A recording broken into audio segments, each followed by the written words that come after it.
सबै टिप्नु ड्याङ्गासँगले। रायो साग हेर्नु होला साथीभाइहरू है, मलेसियाको हाम्रो ड्युटी समयमा लगाएको रायो साग।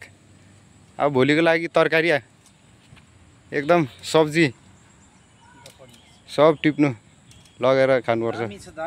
दामी छ है, एकदम टक्क लगाएर गएर सुक्खा फ्राई गरेर ट्याक्क खानुपर्छ। दामी हुन्छ हैन? यसरी चाहिँ खाने गर्छौँ हामी।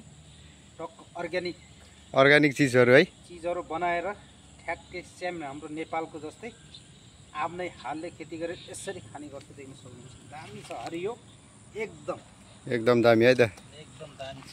हेर्नु होला एकदम खतरा छ है। साग त यस्तो हो नि त, हो रायो सागै हो फेरि, एकदम ओरिजिनल साग।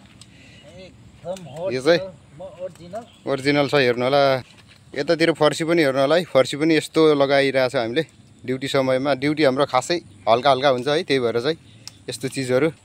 यो चाहिँ हेर्नु होला लहरे आँप है, लहरे आँपको फुल चाहिँ यस्तो दामी हुने रहेछ है।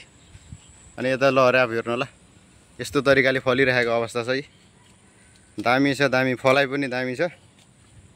रायो साग चाहिँ सब टिप्नु दाइ, सब लगेर खाने है। ल आज लगेर टक्क खानुपर्छ।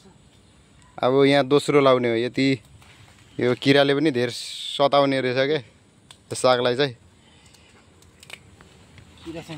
साह्रै दामी छ रायो साग हेर्नुलाई। काम भनेको हाम्रो यस्तो हुन्छ सेक्रेटरीको साथीभाइहरू। मलेसिया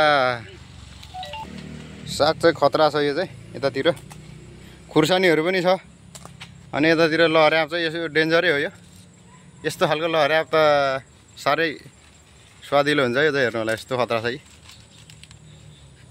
मलेसियाको गाउँघरमा यसरी सागसब्जी लगाउँ, खाउँ, रमाइलो हुन्छ, मिठो हुन्छ।